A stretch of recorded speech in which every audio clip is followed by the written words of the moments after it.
दीपक Kushwaha class 11th का chapter number 5 जिसका नाम है पौधों की आकारिकी लेकर आया हूं और इसका सेकंड टॉपिक है।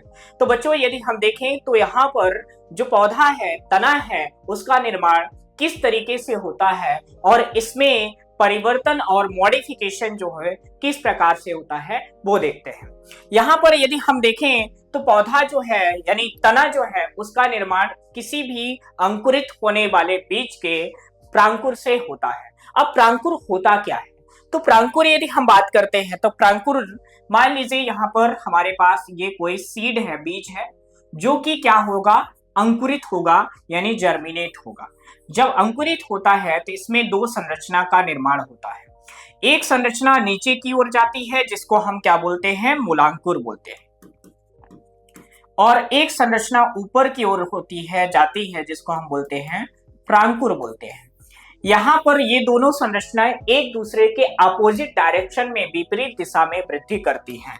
यहाँ पर जो मूलांकुर है ये किसका निर्माण करती है? मूलांकुर जो होती है जड़ का निर्माण करती है, जड़ का निर्माण करती है, और प्रांकुर जो है तना का निर्माण करता है। किसका निर्माण करता है? तना का निर्माण करता है।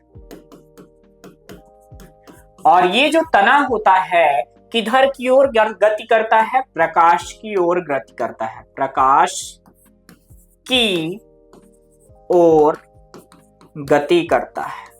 इन्हीं चीजें क्लियर हुई कि नहीं? ठीक है। तो यहां पर यदि आप देखोगे तो जो बीज होता है, बीज जो होता है ये क्या करता है, किसी भी बीज में जो है दो संरचनाएं का निर्माण होता है, एक मूलांकुर और एक होता है प्रांकुर। मूलांकुर जो होता है मूल का निर्माण करता है, प्रांकुर जो होता है तने का निर्माण करता है। इन्हीं चीजें क्लियर हो गई। तो वही जो तना है वो आगे जब विकसित होता है तो उसमें पत्तियां भी लगती हैं, फूल भी लगते हैं, फल भी लगते हैं, ठीक है, और बीज का निर्माण भी होता है।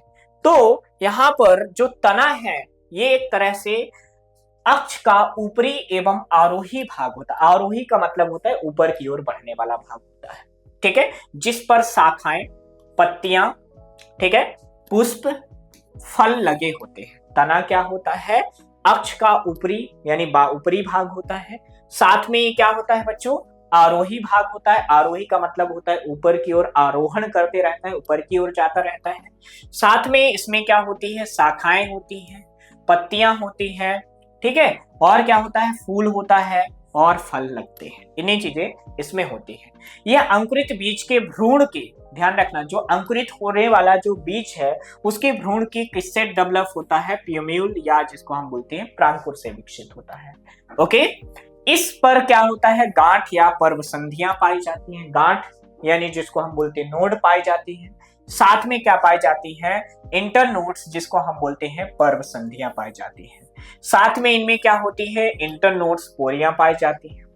तने के ऊपरी क्षेत्र में, क्षेत्र को जहां पत्तियां निकलती हैं, गांठ या जो है पर्व संधि कहते हैं, ठीक है, यानी जहां पर पौधे के जिस संरचना पे क्या होती है, पत्तियां निकलती हैं या कलिकाएं होती है, इसे हम क्या बोलते हैं? पर्व संधियां कहती हैं। ओके, दो गांठों के बीच के क्षेत्र को हम पोरियां या जिसको हम बोलते हैं पर्व कहते हैं।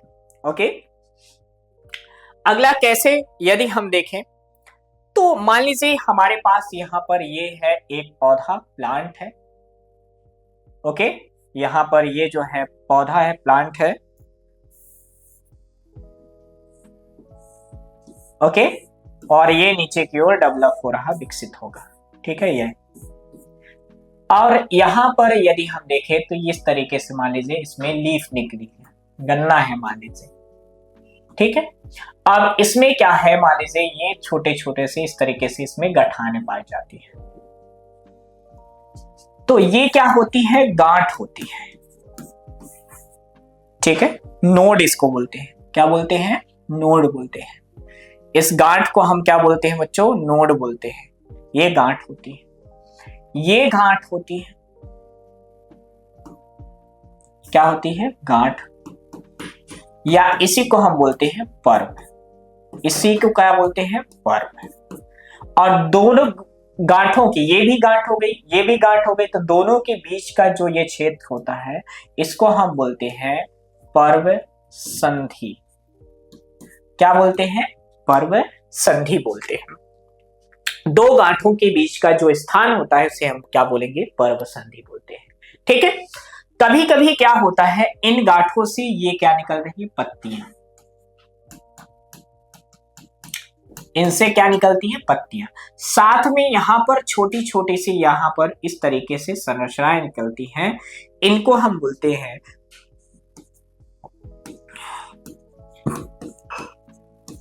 कलिकाएं बोलते हैं। क्या बोलते हैं बच्चों?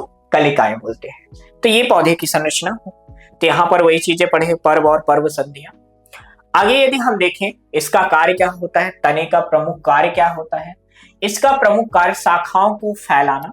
यानी जो आप देखते हो, बरगद देखा होगा, आम देखा होगा, जामुन देखा होगा, तो आप देखते हैं उसका तना मोटा होता है, फिर उससे शाखाएं निकलती हैं, तो उससे वो फैल जाता है। तो वही है यहाँ पर क्या होता है, कार्य क्या होता है? तने को फैलाना, पत्ती पुष्प फल को आधार धारण करना, इसका काम होता है।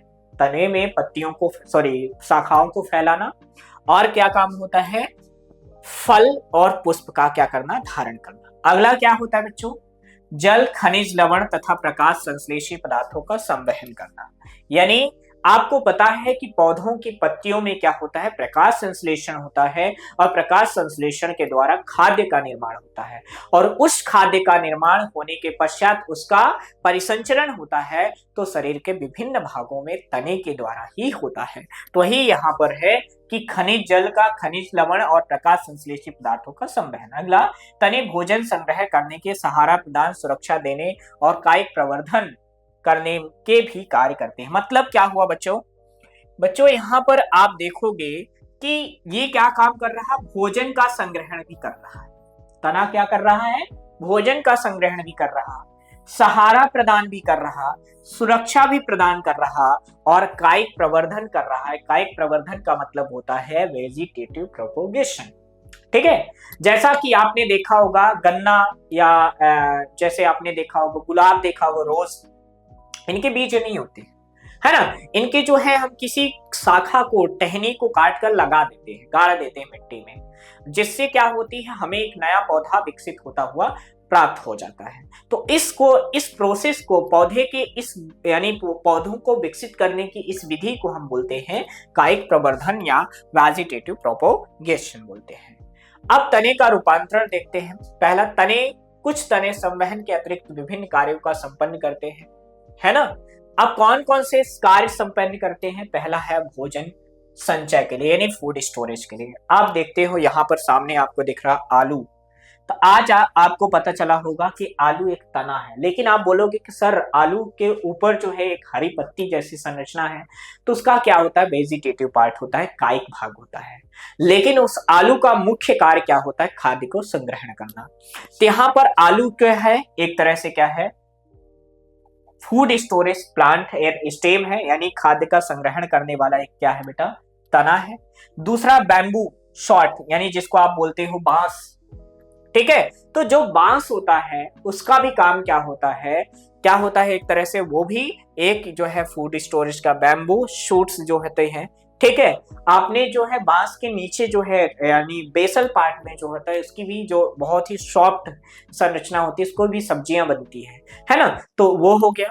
फिर इसके बाद आपने जिंजर देखा होगा, अदरक देखा होगा, ऑनियन देखा होगा, गार्लिक देखा होगा। ये सभी जो होते हैं खाद्य का संग्रहण करने वाली, फूड स्टोरेज करने वाली रूट्स होती हैं। समझ में आया? तो आलू, अदरक, हल्दी, जमीकंद, अरबी, ठीक है, कि भूमिगत तने भोजन संचय करने के लिए रूपांतरित हो जाती है तथा वृद्धि के लिए प्रतिकूल परिस्थितियों के समय चिरकालिक अंग, ऑर्गन, यानी जो होते हैं ऑर्गन ऑफ परमानेशन की तरह कार्य करते हैं। यानी ये जो है लंबे समय तक हमें जो है बीज के साथ साथ जो है अपने जीवन को कायिक प्रजनन के द्वारा क्या करती हैं? आगे निरंतर जारी रखते हैं। ठीक है। नेक्स्ट यदि हम बात करते हैं बेटा सहारा प्रदान करने वाले जड़ें, तने। आपने देखा होगा कद्दू का पौधा देखा होगा, यहाँ पर दिख रहा आपको कद्दू का पौधा। ये कद्दू का पौधा बहुत ही जो होता है मुलायम होता है, सॉफ्ट होता है, पतला होता है, लेकिन आप देख रहे हो इसमें कद्दू कितना बड़ा सा लगा हुआ है, लगा है। तो ये क्या होता है? सहारा दे रहा है। ये जो पौधे जो होते हैं क्या प्रदान करता है बच्चा? सहारा प्रदान करता है। क्या प्रदान करता है? सहारा प्रदान करता है, सहारा प्रदान करता है। साथ में यहीं पे आपको खीरा लटका हुआ दिखाई दे रहा है, ये भी, इसका पौधा भी बहुत ही कमजोर होता है। करेला है, लौकी है, यहाँ पर आपको सब्जियों के अलग अलग पौधे दिखाई दे रहे हैं। ये सभी ऐसे पौधे हैं कि इनको आगे की ओर बढ़ने के लिए किसी न किसी सहारा की आवश्यकता होती है। तो इनमें सहारा को प्रदान करने के लिए छोटे छोटे से स्ट्रक्चर दिखाई देते हैं, इसमें धागे के समान संरचना दिखाई देती हैं। इनमें पौधे का रूपांतरण है, इसको हम बोलते हैं टेंड्रिल बोलते हैं। क्या बोलते हैं? टेंड्रिल बोलते हैं। क्या बोलते हैं बच्चों? टेंड्रिल बोलते हैं। और ये टेंड्रिल क्या करता है? एक तरह से रूपांतरण होता है। क्या होता है बच्चों? रूपांतरण होता है। किसका? तने का रूपांतरण होता है। ठीक है, किसका रूपांतरण है? तने का रूपांतरण है। तो ये टेंड्रिल एक तरह से क्या है? तने का रूपांतरण होता है। समझ में आए? क्यों रूपांतरित है? जिससे इनको क्या मिल जाए? आगे की ओर ग्रोथ करने के लिए सहारा मिल जाए। ठीक है, तो इनमें जो है स्प्रिंग लाइक आपने देखा होगा, इनमें पतले पतले संरचना दिखते हैं, वो क्या होता है? टेंड्रिल होता है। जैसे इसमें भी ये दिख रहा है, लटका हुआ दिखाई दे रहा है ना? करेले में भी यहाँ पर दिखाई दे रहा है, यहाँ खीरे में यहाँ पर दिखाई आपको देख रहा है, साथ में यहाँ पर ये कद्दू है, यहाँ पर ये पतले पतले से धागे की तरह संरचनाएं दिखाई दे रही है। ये सभी किसका काम करते हैं? टेंड्रिल का काम करते हैं। और ये सहारा प्रदान करने के लिए पौधों को ऊपर की ओर ग्रोथ में, वृद्धि में सहायक होते हैं। नेक्स्ट यदि हम देखते हैं, यहां पर ये पढ़ लिया, देखा, तने में प्रतान जिसको हम बोलते हैं टेंड्रिल। ठीक है, जो कक्षी कलिका एक्सिलरी बड से क्या होता है? विकसित होता है, पतले कुंडलित होते हैं और पौधे को ऊपर चढ़ाने में सहायक होते हैं। किसमें आपको मिलेगा? कद्दू वर्गीय सब्जी, घिया, खीरा, तरबूज, अंगूर, लता आदि में क्या होते हैं? ये आपको मिलेगा। ठीक है, अब आगे यदि हम नेक्स्ट बात करते हैं किसकी? सुरक्षा प्रदान करने के लिए। सुरक्षा मतलब कांटे। आपने देखा होगा कि जैसे रोज है, रोज के पौधों में भी कांटे होते हैं। नींबू, सिट्रस जो है उसके पौधों में भी कांटे होते हैं। बोगनविलिया आपने देखा होगा, बोगनविलिया के ये आपने फूल देखा होगा। तो ये जो बोगनविलिया है, तो इसमें भी क्या होते हैं? स्पाइन होते हैं, कांटे होते हैं।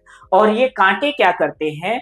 ये दूसरे जानवरों को चरे ना, यानी जो जानवर होते हैं इसको चरे ना, चरने का मतलब वो खा ना जाए, है ना? तो उनसे अपने आप को बचाने के लिए, सुरक्षित करने के लिए क्या होते हैं? इनमें कांटे होते हैं, स्पाइन होते हैं, है ना? तो ये क्या होते हैं? तने की कक्षी कलियां काष्ठी सीधे नुकीले कांटों, है ना, यानी जिसको हम बोलते हैं थ्रोन के में रूपांतरित हो जाती हैं। ये कांटे बहुत पौधों को क्या करती हैं? पौधों को चरने, यानी चरने वाले पौधों से सुरक्षित करते हैं, प्रोटेक्ट करते हैं। ठीक है, ये किसमें आपको मिलेगा? सिट्रस में मिलेगा, बोगनवेलिया में आपको देखने को मिलेगा। ठीक है, रोज में भी आपको मिलेगा। ये पौधे क्या करते हैं? सुरक्षा प्रदान करने के लिए, अपने आप को बचाने के लिए। जैसे आपने देखा होगा बिच्छू, बिच्छू आपने सभी देखा होगा, काटी भी होगी। तो जो बिच्छू होती है, देखते हो वो डंक मारती है, एक्चुअल में वो काटती नहीं है किसी को, उसके डंक में जहां पे वो बाइट करती है वहीं पर उसके विष होता है। और विष क्यों होता है? क्योंकि वो काटने का मेन उसका रीजन होता है, तो उसको ये डर रहता है कि आप उस पर हमला करोगे। जब आप हमला करोगे तो वो आप पे हमला कर देती है और आपको बाइट कर देती है ना? इस कारण से वो अपने आप को बचाने के लिए वो आपको बाइट करती है और उसका विष आपके बॉडी में जाता है, जो पेन कॉज करता है, दर्द को क्या करता है? प्रदान करता है, दर्द, है ना, पेन करता है। तो यहाँ पर ये आपने देखा सुरक्षा प्रदान करने वाले। अगला कायिक जन्म करने के लिए। कायिक मतलब क्या होता है? आपने कभी भी आलू का जो है बीज नहीं देखा होगा, अदरक का बीज नहीं देखा होगा, है ना, हल्दी का बीज नहीं देखा होगा, है ना, लहसुन का बीज नहीं देखा होगा, सीड जिसको हम बोलते हैं वो नहीं देखा होगा, ना तो आपने शकलकंद का बीज देखा होगा, ना तो ब्रायोफिलम का बीज देखा होगा, ना तो अरबी का आपने बीज देखा होगा। क्यों नहीं होते हैं? क्योंकि इन सभी पौधों में कायिक जनन होता है। हमारे पीछे आपको दिखाई दे रहा है, यहाँ पर आलू में आप देखोगे कि इसमें आई दिखाई दे रही, आई, आंखें दिखाई दे रही। आंखों से यहाँ पर कुछ जो है आपको येलोइश जो है कलर की कलिकाएं नजर निकाली जाती है, यानी कलिकाएं दिख रही हैं। ये जर्मिनेटिंग आई बड होती है। और ये कलिकाएं जो होती हैं विकसित होंगी, ये कलिकाएं क्या होंगी, विकसित होंगी। तो इसको हम क्या करेंगे, एक कलिका ये काट कर लगा देंगे, एक कलिका ये काट कर लगा देंगे, ये लगा देंगे, यहाँ से लगा देंगे। तो जितने जहां जहां से बड कट निकल रही हैं उनको हम काट कर क्या करते हैं, जमीन में लगा देते हैं, गाड़ देते हैं। और जब ये जमीन में गाड़ देते हैं तो ये डेवलप होने लगता है और एक नया पौधा बनाता है, और वो क्या करता है, बहुत सारे आलू प्रोड्यूस करता है। इसी तरह से अदरक का भी होता है, अदरक में जो जर्मिनेटिंग होते हैं, जो बड होती है, उसको हम जमीन में गाड़ देते हैं, जिससे वो विकसित होकर हमें अदरक प्रदान करता है। इसी तरह से आपने देखा होगा स्वीट पोटैटो, शकलकंद जिसको बोलते हैं, उसमें भी सेम क्या होता है, प्रोसेस की जाती है। ब्रायोफिलम, ओनियन आपने देखा होगा, रनर ऑक्सैलिस जो है, शकर, इन सभी में क्या होता है बेटा, कौन सा जनन होता है, कायिक जनन होता है। तो इसके कार्य के पौधे में निम्न रूपांतरण हो, जैसे कुछ पौधे भूमिगत तने जैसे घास, स्ट्रॉबेरी आदि नए निकेतनों नीच में फैलना चाहते हैं, और जब पुराने पौधे मर जाते हैं तब नए पौधे में बनते हैं। इन तनों को परिभूम यानी रनर कहते हैं। ठीक है, जैसे आपने घास में देखा होगा, घास में क्या होता है कि जब पौधे को काट दिया जाता है, यानी उसके ऊपर वाले भाग को काट दिया जाता है, तो नीचे कुछ उसकी जड़ें बच जाती हैं, जो आगे की ओर फिर से जब उसको पानी मिलने लगता है तो फिर से विकसित होकर एक नया पौधा निर्माण करता है। ठीक है, और साथ में इसी तरह से आपने किसमें देखा होगा, स्ट्रॉबेरी में भी सेम यही प्रोसेस की जाती है। ओके, देन इसके बाद यहाँ पर भूस्तारिका, भूस्तारिका का मतलब होता है जो भूमि में दौड़ता रहता है, भूमि में बढ़ता है, उसको हम बोलते हैं भूस्तारी। ठीक है, यहाँ पर आपको दिख रहा क्या, जो है पुदीना आपको दिख रहा है और चमेली आपको दिख रहा है, ये दोनों जो होते हैं किसका काम करते हैं, भूस्तारी प्लांट होते हैं। भूस्तारी में क्या होती है, ये पौधे प्रमुख अक्ष के आधार से क्या करते हैं, किसके आधार से बेटा, अक्ष के आधार से एक पतली पार्श्व शाखाएं निकलती है, यानी जो उनका बेस प्लांट होता है, यानी बेस भाग होता है, उससे पार्श्व भाग में, यानी जैसे ये है यहाँ पर आपको दिखाई देगा कि इसके पार्श्व भाग से क्या करता है, एक नया पौधा विकसित करता है। कुछ समय तक वायवी वृद्धि करने के बाद नीचे मुड़कर क्या होता है, जमीन में छूने लगता है। मतलब ये जैसे मान लीजिए यहाँ पर डेवलप हुआ,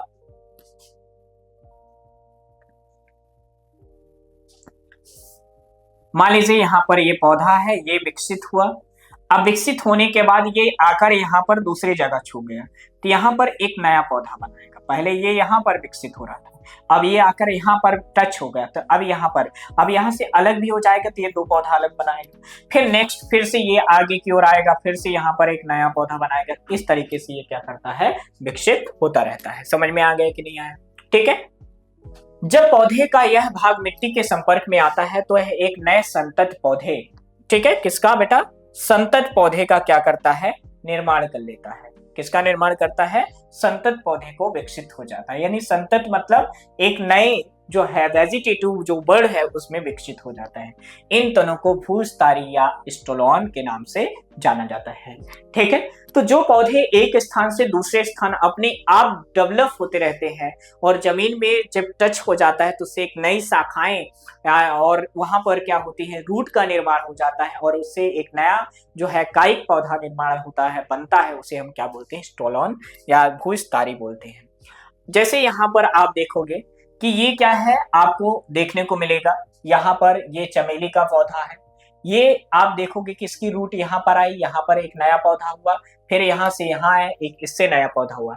इसी तरह से घास में आपने देखा होगा, दुबा आपने देखा होगा, आप देखोगे कि हमारे जो है पूजा अर्चना में लगती दूब जिसको बोलते हैं, दुबा में भी यही प्रोसेस होती है। मान लीजिए यहाँ पर मेन प्लांट है, इससे एक नया जड़ निकला, यहाँ पर आके ये फिर से नया पौधा बनाएगा, ये डेवलप होकर नया पौधा बनाएगा। फिर इसी तरह से दूसरा ब्रायोफिलम में आप देखोगे तो यहाँ पर इसकी जो कलिकाएं जो होती हैं अलग हो जाती है और एक नया पौधे का निर्माण करती हैं। तो इस तरीके से जो है एक पौधे से दूसरे पौधे का निर्माण किस विधि द्वारा होता है, कायिक विधियों द्वारा होता है, तो इसे हम क्या बोलते हैं, स्टोलोन या रनर बोलते हैं। तो अगला है पिस्टिया और आइकोर्निया। यहाँ पर आपको दो डायग्राम दिख रहे हैं, एक दिख रहा पिस्टिया का और दूसरा दिख रहा आइकोर्निया का। अब यहाँ पर आइकोर्निया और पिस्टिया में भी क्या होता है, कायिक जनन होता है, वेजिटेटिव रिप्रोडक्शन होता है, जहां पर ये पार्श्व में एक शाखा का निर्माण करती है, यानी एक टहनी का निर्माण करती है ना, और जिससे एक जो है एक नए जो है प्लांट का फॉर्मेशन करता है, निर्माण करता है। तो यहाँ पर देखोगे पिस्टिया तथा आइकोर्निया कैसे होते हैं बेटा, जली पादप होते हैं और पार्श्व शाखा निकलती है, पार्श्व में एक शाखा निकलती है जो छोटे छोटे पर्वों में होती है, जिनकी प्रत्येक परसंधि पर पत्तियां का झुंड, इस तरीके से इनकी गठानों पर क्या होता है, पत्तियों का एक झुंड पाया जाता है, तथा मूलों का एक गुच्छा, यानी ये देखो जड़ों का एक क्या है बेटा, गुच्छा होता है, जो मूलों का एक गुच्छा होता है। अब इसी तरह से क्या होता है, केला, अनानास है ना, क्राइसेंथिस जिसको हम बोलते हैं गुलदाउदी में पार्श्व शाखाएं मुख्य तने के आधारी तथा क्या होती हैं, भूमिगत भाग से निकलती है। मतलब जैसे यदि आपने देखा होगा केले का पौधा जो है, इसकी जो पत्तियां होती हैं कुछ लंबी होती हैं, चौड़ी होती हैं, ठीक है, तो अलग ही इसका पौधा होता है, किसका, बनाना का, केले का, ठीक है। कोशिश मैं करता हूं केले का पौधा बनाने के, इस तरीके से, फिर इससे निकलेगा ये, इस तरीके से इसका जो है लीफ होती है, पत्ती होती है, इस तरीके से इसकी पत्ती होती है बच्चों, इस तरीके से, इस तरीके से इसकी पत्ती होती है, केला की, ये मान के चलना है केला है, ठीक है। तो इस तरीके से इसकी क्या होती है बेटा, पत्तियां होती है, ठीक है। इनकी जड़ें जो होती हैं बहुत सारे इस तरीके से संरचनाएं, और साथ में पार्श्व निकालती हैं, यानी पार्श्व जो है कलिकाएं निकलती हैं जो विकसित होकर एक नया केला, तो केले में भी वेजिटेटिव प्रोपोगेशन होता है, ठीक है। तो मिट्टी के क्षैतिज रूप से वृद्धि करती है और उसके बाद तिरछी जो होता है, तिरछी का मतलब ये बैक साइड में, ठीक है, बाहर निकल आती हैं, कर पत्तियां युक्त प्ररोह बनाती हैं, ये जैसे निकलेगी यहाँ पर तो एक प्ररोह का फिर से निर्माण करेगी, ठीक है। इस प्रकार तने को भूस्तरीय, जिसको हम बोलते हैं सकर नाम से जानते हैं, समझ में आया। तो इस तरीके से जो है पादपों में क्या हो रहा, रिप्रोडक्शन हो रहा, जनन हो रहा, जिसके द्वारा ये क्या कर रहे हैं, अपने स्पीसीज को बढ़ाने में सहायता प्रदान करते हैं। तो बच्चों आपने देखा कि पौधे का यानी तने का जो निर्माण होता है प्रांकुर से होता है, तथा यह विभिन्न प्रकार के कार्यों को संपन्न करता है, जैसे भोजन को संग्रहण करना, सहारा प्रदान करना, साथ में कायिक जनन करना। तो बच्चों हम मिलते हैं इसके नेक्स्ट टॉपिक के साथ, तब तक के लिए बहुत बहुत धन्यवाद। बट रुको, यदि आप हमारे चैनल पे नए हो, साथ में अपने पढ़ाई को, अपने एजुकेशन को और मजबूत बनाना चाहते हैं, तो आज ही हमारे फ्यूके एजुकेशन ऐप को डाउनलोड करें, साथ में हमारे यूट्यूब चैनल को अवश्य सब्सक्राइब करें, लाइक करें, कमेंट भी करें और साथ में अपने दोस्तों को जरूर शेयर करें। तो बच्चों मिलते हैं नेक्स्ट टॉपिक के साथ, तब तक के लिए बहुत बहुत धन्यवाद। जय हिंद बच्चों।